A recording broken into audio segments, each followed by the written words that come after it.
Hello friends, welcome to વર્ષ kitchen. કેમ છો બધા? હું છું વર્ષા. સુપર હેલ્ધી, ટેસ્ટી, ઇઝી અને ઓરિજિનલ રેસિપીઝ જોવા માટે વર્ષ કિચન યુટ્યુબ ચેનલને સબસ્ક્રાઇબ કરજો. સાથે જ બાજુમાં આપેલા બેલ આઇકન પર ક્લિક કરજો, જેથી તમને આવનારા દરેક નવા વિડીયોઝની નોટિફિકેશન મળતી રહે. Thanks for watching and sharing my recipes. Stay tune with વર્ષ કિચન. સૌ પ્રથમ તો ગુંદાને એકદમ સરસ રીતે ધોઈને ચોખ્ખા કરી લેવા અને ત્યારબાદ આ રીતે કોટનના કપડા પર સુકાવી લેવાના છે અડધો 1 કલાક સુધી. પાણી એકદમ સુકાઈ જવું જોઈએ. 1 મોટી ચમચી જેટલી મેથીને મેં 3 થી 4 કલાક ડૂબાડૂબ પાણીમાં પલાળી દીધી હતી. મેથીના દાણા જે આવે છે તેને પલાળી દેવાના છે. આ રીતે મેથીના દાણા પલળીને એકદમ સોફ્ટ થઈ જાય એવી સરસ પલળી જવી જોઈએ. 250 ગ્રામ જેટલા ગુંદા લીધા છે. ગુંદાને ધોઈને કોરા કરી લીધા છે અને મેથીને પણ આપણે એક ગરણીમાં નિતારી લેશું. મેથી દાણા ખાલી રહે તે રીતે પાણી બધું નીતરી જવું જોઈએ. હવે ગુંદાને આપણે એક પેપર ઉપર આ રીતે તેની ઉપરનો જે કેપનો ભાગ હોય છે તે કાઢી લેશું. હાથેથી ઇઝીલી નીકળી જાય છે અને તમે ચાકુ વડે પણ કાઢી શકો છો. ગુંદાની સિઝન આવી ગઈ છે અને ગુંદા માર્કેટમાં એકદમ સરસ કડક લીલાછમ આવી રહ્યા છે અને એકદમ સરસ મોટા મોટા આવી રહ્યા છે. આ રીતે બધા ગુંદાની કેપ કાઢીને હવે એક એક ગુંદા પર હળવેથી આ રીતે દસ્તો મારશો એટલે તે ફાટી જશે. એકદમ હળવેથી જ મારવું પડશે, બહુ જોરથી મારવાની જરૂર નથી. ગુંદા એકદમ કડક છે એટલે તરત જ ફાટી જશે. બધા ગુંદામાં આ રીતે આપણે દસ્તો મારીને પહેલાં તો ફોડી લેશું. ત્યારબાદ પેપર પર એક સાઈડ નમક એટલે કે મીઠું લેવું અને ચાકુમાં નમક લઈને ઠળિયો કાઢવાનો, એટલે ચિકાસ સાથે ઠળિયો નીકળી જશે એકદમ સરળતાથી.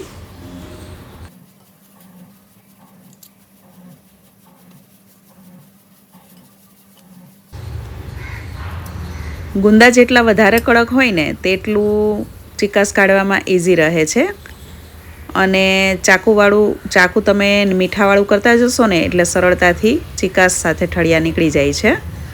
અને બધા ગુંદા આ રીતે એક પ્લેટમાં સીધા ગોઠવી દેવાના અને ઉપરથી નમક વેરી દેવાનું છે. આ રીતે ઉપર નમક સ્પ્રિંકલ કરી દેવું.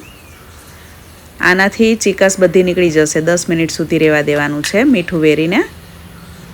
આ રીતે મીઠું ભભરાવી દેવાનું અને 10 મિનિટ સુધી રેસ્ટ આપવાનો છે, એટલે મીઠાના પાણી સાથે ચિકાસ બધી જ દૂર થઈ જશે. ગુંદામાંથી ચિકાસ કાઢવાની આ એકદમ સહેલી રીત છે, ફટાફટ નીકળી જાય છે. તે દરમિયાન આપણે 2 મીડિયમ સાઇઝના મીડિયમ તીખા મરચાં લીધા છે. તેમાં વચ્ચેથી આપણે બિયાનો ભાગ કાઢી લેશું અને તેને મીડિયમ ટુકડામાં સમારી લેશું. તમને તીખા મોળા જેવા મરચાં ભાવતા હોય તેવા તમે લઈ શકો છો. મેં અત્યારે મીડિયમ તીખા મરચાં લીધા છે અને જાડા દરવાળા મરચાં છે.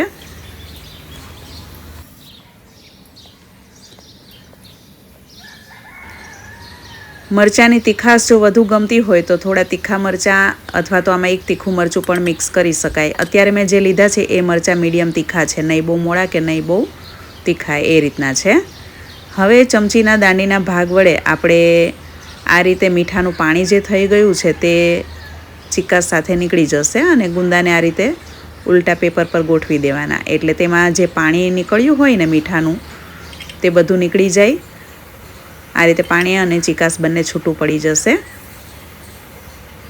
ચમચીની દાંડી વડે એકદમ સરળતાથી આ રીતે બધી ચિકાસ નીકળી જાય છે અને ગુંદા એકદમ સરસ જાડા દરવાળા છે. ચિકાસનું પ્રમાણ મીડિયમ છે, બહુ વધારે નથી. હવે એક જાડી સ્ટીલની કઢાઈમાં 2.5 ટેબલસ્પૂન જેટલું તેલ ગરમ કરવા મૂકવું. તેલ એકદમ સરસ ગરમ થઈ જાય એટલે ગેસની ફ્લેમ ધીમી કરી દેવાની. ત્યારબાદ જ વઘાર કરવો.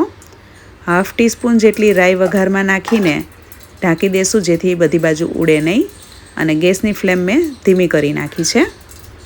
વઘાર બળી જશે તો સ્વાદ એકદમ ખરાબ થઈ જશે, એટલે વઘાર હંમેશા ધીમા ગેસ પર જ કરવાનો. હાફ ટીસ્પૂન જેટલું જીરું નાખવું રાઈ ફૂટી જાય ત્યારબાદ, હાફ ટીસ્પૂન જેટલી હિંગ, 1 ટીસ્પૂન જેટલી હળદર અને હવે પાણી નિતારેલા ગુંદા નાખી દેવાના છે. મીઠાનું જે પાણી થયું હતું તે બધું એકદમ સરસ નીતરી જવું જોઈએ અને ગુંદા થોડા કોરા થઈ જવા જોઈએ. પેપર પર 10 મિનિટ રહેવા દેશો ને એટલે એકદમ સરસ કોરા પણ થઈ જશે.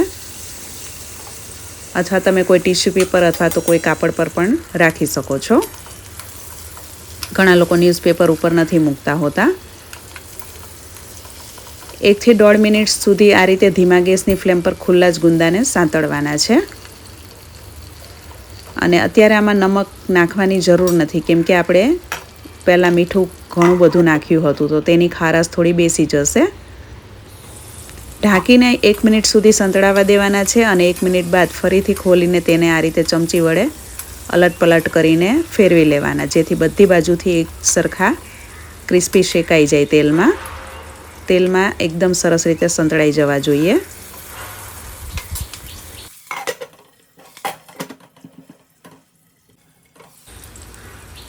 ઢાંકણ ઉપર જે વરાળ વળી હોય તે પણ આપણે આ ગુંદાની અંદર જ પાડી દઈશું, જેથી ગુંદામાં એક મોઇશ્ચર જળવાઈ રહે, સાવ સૂકા નહીં થઈ જાય.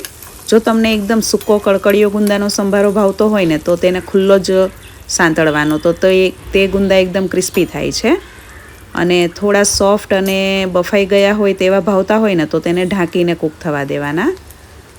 50% જેવા ગુંદા કૂક થઈ જાય ને એટલે તેમાં પલાળેલી જે મેથી હતી પાણી નિતારેલી તે મિક્સ કરી દેવાની છે. 1 ટેબલસ્પૂન જેટલી મેથી છે અને તેને સાંતળવાનું છે મરચાં સાથે નાખીને. 1 મિનિટ આ રીતે ખુલ્લું સાંતળવાનું છે.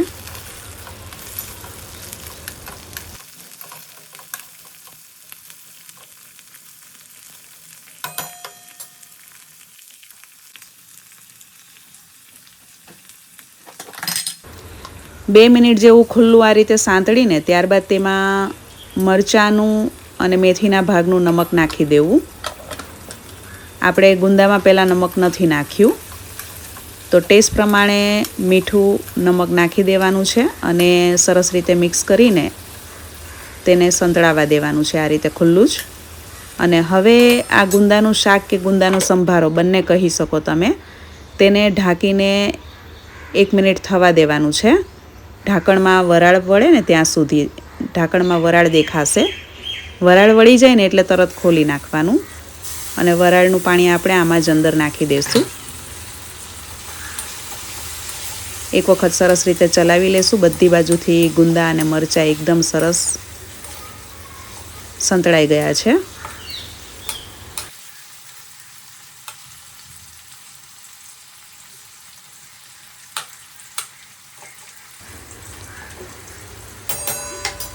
ગુંદા 70 થી 80% જેવા ચડી જાય ને એટલે તેમાં અત્યારે મેં તોતાપુરી કેરી લીધી છે, તેની 2 ચીર જેટલી આ રીતે મીડિયમ સાઇઝની કટકી કરીને તેમાં મિક્સ કરવાની છે. આનાથી આ શાક કે સંભારો બંને કહી શકો છો તમે, જેનો સ્વાદ ખૂબ જ વધી જાય છે. વધારે પડતી કેરી નથી નાખવાની, માત્ર 2 ચીરીને આ રીતે મીડિયમ ટુકડામાં સમારી નાખવાની છે, જેથી કેરી વધારે પડતી ગળી પણ ન જાય અને કડક પણ ન રહી જાય. એ રીતે માત્ર 2 મિનિટ તેને ઢાંકીને આપણે કૂક થવા દેશું. 2 મિનિટમાં સરસ કેરી કૂક થઈ ગઈ છે અને થોડી નરમ પણ થઈ ગઈ છે. તો બધું એક વખત સરસ રીતે મિક્સ કરી લેવાનું છે. એકદમ સરસ રીતે સંતળાઈ ગયું છે અને અત્યારે આમાંથી સુગંધ પણ બહુ જ સરસ આવી રહી છે. અને આખો સંભારો બનાવતી વખતે મેં ગેસની ફ્લેમ સાવ ધીમી જ રાખી છે, કેમ કે કડાઈ એકદમ જાડી છે એટલે ગેસની ફ્લેમ ફાસ્ટ નથી રાખવાની, નહીં તો સંભારો બળી જશે.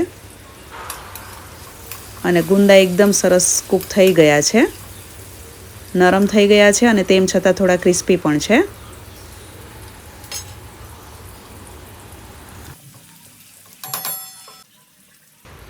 હવે ગુંદાનું ભરેલું શાક બધાને ખૂબ જ ભાવતું હોય છે અને લોટવાળા મરચાં પણ ખૂબ જ ભાવતા હોય છે સંભારામાં. તો આપણે બંનેનું કોમ્બિનેશન આજે આમાં કર્યું છે. તો 1/3 કપ જેટલો ચણાનો લોટ આમાં મિક્સ કરવાનો છે. ચણાનો લોટ તમે શેકેલો પણ લઈ શકો છો, પરંતુ હું અત્યારે કાચો જ નાખી રહી છું. તેને આપણે આ રીતે નાખીને થોડીવાર એકાદ મિનિટ સુધી આ રીતે ચલાવીને સંતળાવા દેશું એટલે ચણાનો લોટ શેકાઈ જશે. કેમ કે કડાઈ એકદમ જાડી અને ગરમ છે અને ગેસની ફ્લેમ સાવ ધીમી છે અને તેલ આપણે પહેલેથી થોડું વધારે લીધું હતું એટલે ચણાનો લોટ સરસ રીતે શેકાઈ જશે. બધો ચણાનો લોટ નાખીને એકદમ સરસ રીતે મિક્સ કરતું જવાનું છે. જરૂર પડે એ પ્રમાણે ચણાનો લોટ નાખવાનો. તમને જો વધારે બેસનવાળું સબ્જી ભાવતું હોય ને તો આમાં વધારે પણ નાખી શકાય. મેં અત્યારે મધ્યમ રાખ્યું છે, બહુ વધારે પડતો બેસન પણ નહીં અને ઓછો પણ નહીં. એકદમ સરસ લોટનું કોટિંગ આવી જાય ને એટલો લોટ નાખવાનો.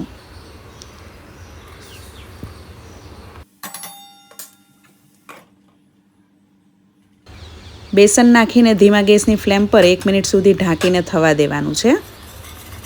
એટલે વરાળમાં એકદમ સરસ રીતે બેસન ચડી જશે, કૂક થઈ જશે અને બેસન શેકાવાની સુગંધ એકદમ સરસ આવવા લાગી છે. તો હવે ગેસની ફ્લેમ મેં બંધ કરી દીધી છે અને ગેસને બંધ કર્યા બાદ જ 2 ટીસ્પૂન જેટલું ધાણા જીરું પાવડર નાખવાનું છે. ધાણા જીરું પાવડર થોડું આગળ પડતું નાખવાનું, એનો સ્વાદ બહુ સરસ એવો આવશે આમાં. અને ગેસ બંધ કરીને જ નાખવાનું છે, નહીં તો ધાણા જીરું બળી જશે અને આ બેસનવાળા શાકનો કલર અને સ્વાદ બંને બગડી જશે. જુઓ મસાલાનું કોટિંગ ગુંદાની અંદર કેવું સરસ થઈ ગયું છે. ભરેલા ગુંદાનું શાક બનાવતા હોય ને આપણે લોટિયા મરચાંનો સંભારો, એ રીતનું જ સરસ તૈયાર થઈ ગયું છે. તેને ઢાંકીને આપણે હવે ગેસ બંધ કરીને 10 મિનિટ રહેવા દઈશું એટલે બેસન એકદમ સરસ પાકી જશે. 10 મિનિટ બાદ આપણે ખોલીને જોઈએ તો એકદમ સરસ સિજાઈ ગયો છે શાક. હવે તેમાં ઝીણી સમારેલી કોથમીર નાખી દેવી અને સરસ રીતે મિક્સ કરી દેવાની છે. આમાં કોઈ પણ પ્રકારનું ગળપણ નથી નાખવાનું. આ ગુંદાના શાકનો સ્વાદ થોડો ખારો અને ખાટો અને પ્રમાણસર તીખો હોય છે અને આમાં મેથીની કડવાશ બિલકુલ નહીં આવે કેમ કે મેથી આપણે પલાળીને યુઝ કરી છે. તો તમે આને લોટવાળા ગુંદાના સંભારો અથવા તો ગુંદાના શાક બંને રીતે ઓળખી શકો છો. તમે આને શું કહેશો? તમારા ઘરમાં ગુંદાનું શાક અને ગુંદાનો સંભારો કઈ રીતે બને છે? તમારામાંથી કોને કોને ગુંદાનું શાક અને ગુંદાનો સંભારો ખૂબ જ ભાવે છે તે મને કમેન્ટ્સમાં જરૂરથી જણાવજો. અત્યારે મેં ટેસ્ટ કરીને જોયું તો ખાવાની મજા પડી ગઈ, એવો ચટાકેદાર બન્યો છે અને આ સંભારમાંથી અત્યારે સુગંધ પણ બહુ જ સરસ આવી રહી છે. તો અત્યારે મેં ગુંદાના શાકને સર્વ કર્યું છે ગરમા ગરમ રોટલી સાથે.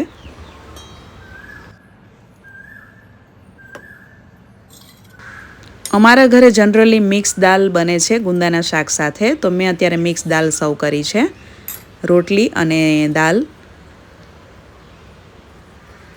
તો ગુંદાનો સંભારો તરીકે પણ તમે આ સર્વ કરી શકો છો અને ગુંદાના શાક તરીકે પણ. આ અમારા ઘરમાં ગુંદાના શાક તરીકે પણ ખવાય છે અને ઘણી વખત કોઈ રસાવાળું સબ્જી બનાવ્યું હોય તો સાઈડ પર ગુંદાના સંભારા તરીકે પણ સર્વ થાય છે. બંને રીતે અમારા ઘરમાં બધાને ખૂબ જ પસંદ છે. તો ગરમા ગરમ ગુંદાનું શાક દાળ સાથે ખાવાની મજા પડી ગઈ અને ભાત સાથે તો ઓર મજા આવે છે. તો આપણે એક સર્વિંગ પ્લેટમાં અત્યારે ગુંદાના શાકને લઈ લેશું. તમે આ ગુંદાનું શાક શેની સાથે વધુ ખાવાનું પસંદ કરશો? દાળ ભાત, રોટલી, ખીચડી, ભાખરી, થેપલા, તે મને જરૂરથી જણાવજો. તમારા ઘરમાં ભરેલા ગુંદાનું શાક અને ગુંદાનું અથાણું કઈ રીતે બને છે તે પણ મને કમેન્ટ્સમાં જરૂરથી જણાવજો. અને કોના કોના ઘરમાં અત્યારે ગુંદાનું શાક કે ગુંદાનો સંભારો બની પણ ગયો છે અને ખવાઈ પણ ગયો છે તે લોકો પણ મને કમેન્ટ્સમાં જરૂરથી જણાવે. આજની આ રેસીપી તમને ગમી હશે તેવી હું આશા રાખું છું. રેસીપી તમને ગમી હોય તો વિડીયોને લાઇક અને શેર કરજો અને ચેનલને સબસ્ક્રાઈબ કરજો. Thank you for watching and stay healthy.